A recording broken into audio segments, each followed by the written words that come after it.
Hello everyone and welcome. Make a cup of your favorite drink and get comfortable because this is a wonderful time for news stories from YellowCat. Send your own stories in the comments below and maybe they'll be in our new video. Subscribe to the channel if you're not subscribed yet. Let's get started. When did you know you had to resign from your job? Part 2. We were an electrical shop that redistributed power. We knew where to get crap for the least amount of money and then sold it for a lot more than we paid for it. A customer asked us one day if we could combine parts A and B, and we said we'd think about it. A maintenance division was set up at our branch, and part A and B were put together. Our business tripled in size in the first month thanks to word of mouth.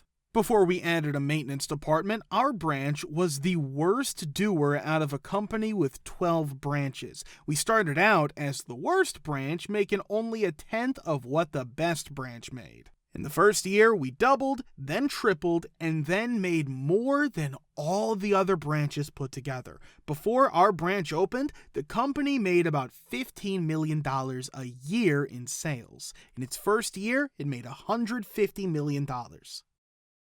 Since it was a sales company, they gave bonuses at the end of the year based on how well people did in sales. The CEO came down to give each check to our branch personally. These 5 salespeople got checks for between $150 and $4 million at the end of the year. The top saleswoman made almost $4 million. Then he gave us checks for maintenance. Mine was the only one hired for the new branch. The department only had 1 electrician, 1 pipe fitter, and 1 metal worker. The bonus check I got was $100. Not $1,000, $100. I used to get paid a share of my sales, but now I get paid by the hour. I began making $35 an hour and never worked less than 60 hours a week in the first year. We were too busy to meet everyone's needs. I was responsible for tens of thousands of products leaving and working. This took place on Christmas Eve, and by January 31st, all 35 mechanics had quit, including the foreman who had worked in manufacturing for more than 40 years. For the low price of minimum wage, they hired 70 unskilled workers because anyone can put a light bulb in a lamp and sell it again. When something doesn't work, the company says, we'll fix it right here. Within 6 months, the whole company went out of business because they had so many fix-it-in-place calls from all over the United States and Canada. This was because they were using unskilled workers to make some pretty high-tech equipment.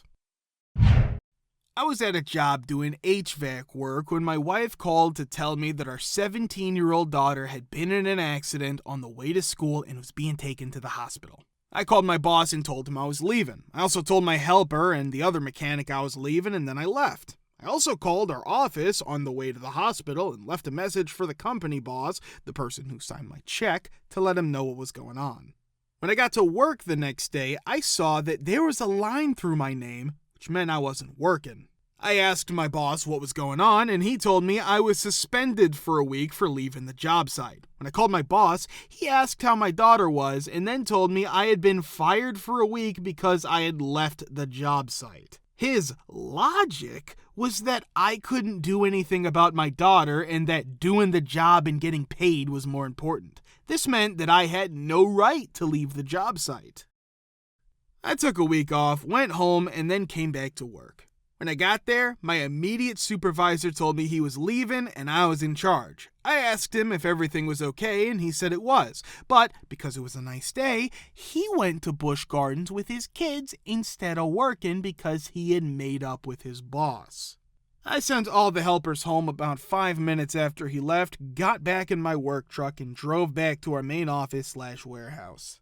I walked in, gave the secretary the keys, and told her to tell our boss, since he wasn't there, that I had sent the helpers home, I was quitting, and that if he was worried about the work we were doing, he should call my immediate supervisor and tell him that doing the job and getting paid was more important than his kids. I left and didn't come back. They mailed me my last check. I used to work for an event marketing company that conducted events somewhat similar to what you'd find at Sam's Club or Costco. I worked there for 3 years, and I loved my initial manager. She was a sweetheart, and she was willing and able to meet some of the demands that I made to make work easier, and we were cordial when she quit. Another lady took over who was also very nice, but it all kind of turned sour one day when she said that she did an audit on me and I wasn't at the store from 1 p.m. to 3:30 while she was there, which was true. I wasn't at the store. I was in my car having a pretty bad meltdown because last year in September, I lost my older brother and it's definitely taken a strain on my work life and personal. Anyway, I worked there for 3 years without any problems, getting a raise, any benefits, or any thanks from upper management. The company I work for got a multi-million-dollar deal with all of Walmarts across the country. Additionally, I constantly get the impression from upper management that we're unimportant and that they don't care about us. For example, I know people who have worked for the company for over 10 years without ever getting a raise or benefit of any kind.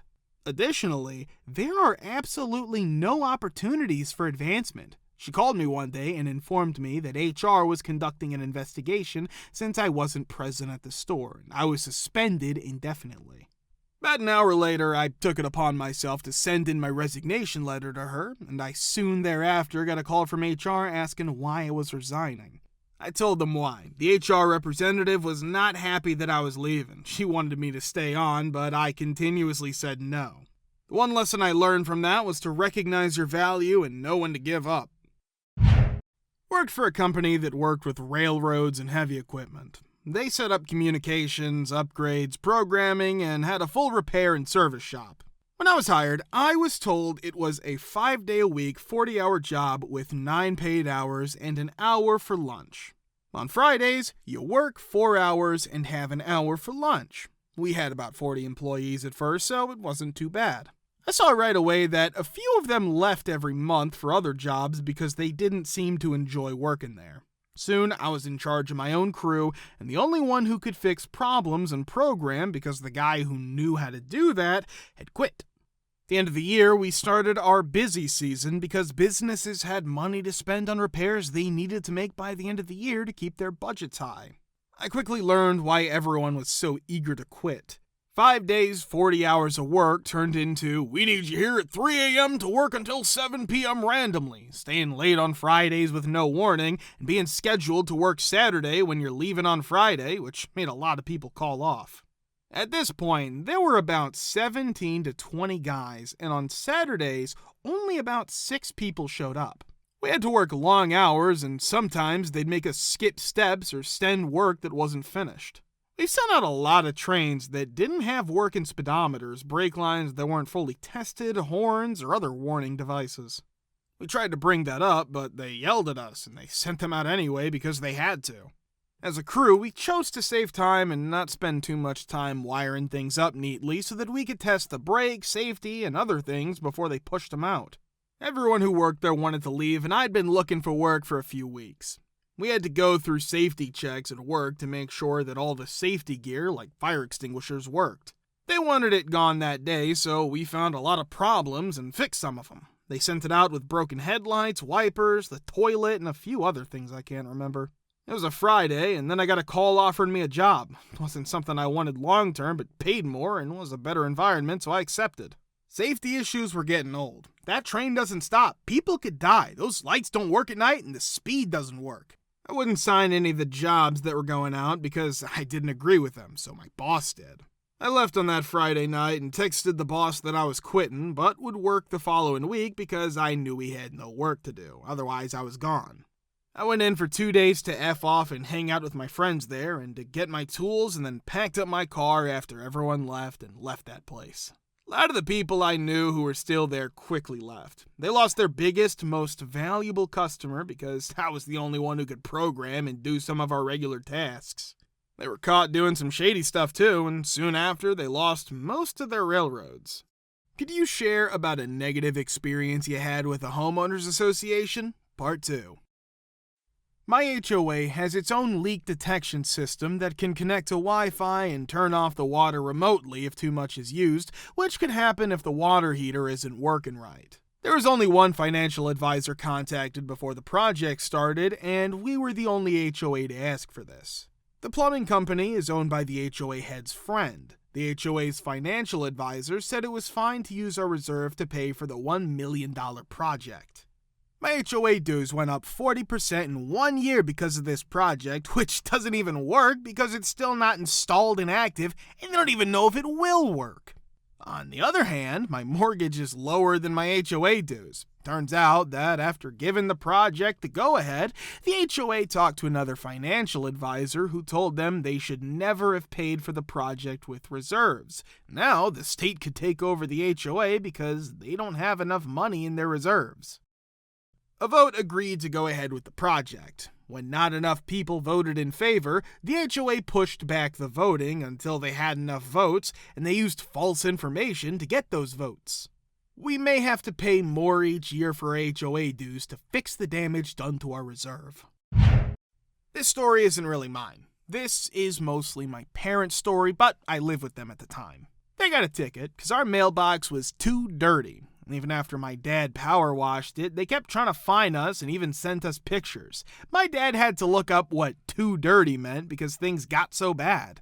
I'm not joking when I say they sent him a definition that was a few paragraphs long. I don't remember much of it because I was about 10 years old, but one of the rules was that there couldn't be more than 1 to 2 inches of dirt on it. There wasn't, but they insisted. In the end, they told him he didn't need to clean it. It was the wrong shade of yellow, so he had to hire someone to paint it all over again. The color was the same as the houses. Yes, they told him he had to hire someone to do it because they didn't want sloppy painting in their neighborhood. I guess they thought that someone doing their own work would somehow lower the value of their home. It was awful living there because of the neighbors and the HOA. The homes were bad too. To be honest, it looked like a circus. Some houses were muted colors, of course, but others were million-dollar houses in bright pink. I am in a POA. The other person on the board has the most power. Everyone else doesn't own as many lots as he does. The community as a whole isn't doing much. A lot of people voting doesn't add up to 67% of the votes needed to change the rules. He has 26%, but he never comes to visit. He's always traveling. He owns lots under the same name of a business. 1 vote per lot in our POA. You don't have to own a lot to serve on the board. His votes decide the whole election. He gets re-elected and gives everyone power. He says he'll sue us, but the homeowners can't even keep their own neighborhood safe. Breaks my heart. Long time ago, he voted to take out and re-annex a whole part of the community. He had sold a group of hunters a piece of land in the community that was supposed to be a golf course years before that. People of all income levels live on the lake, from day campers to million-dollar homes. The roads are in bad shape. There's a rule about how to get POA fees. This can be raised by the board. Kind of. It's the full POA fee for the first lot, half of that is for the second lot, and half of that again for the third and fourth lots. For any lots after the first 5, the POA fees are $1 per lot per year. This is one of the few rules that the board of directors can't change or vote on. This means that he owns more than most people and is paying $1 for all of the majority votes. Guess who was president and director on the board of the POA when that rule was written? That person did it long ago before it was illegal to do so. You can't limit the number of terms. The HOA for our first house as a couple was awful. It messed up the money it had been saving for years. In summer of 1 year, they told everyone that they needed to raise $5,000 to pay for a new heating system because the old one wasn't really taken care of. It was a fight against them, and it took lawyers to figure out that the few $1,000,000 that should have been saved was only about $50,000. The HOA was changed, and a forensic accountant cleaned up the mess. Few people had to leave and find new places to live because they couldn't pay for the heat. The old HOA was caught stealing money. We moved and sold. These buildings are managed by a company that also does paid maintenance. There are also lots of nice features such as underground parking, storage, a gym, a pool, and an infinity pool. Costs a little more than our old place, but I'd rather be whipped and dipped in salt than ever have to deal with an HOA again. If you want to watch the part 1? Click the link here. We're very, very glad to see you all in the comments again. Many thanks for your support.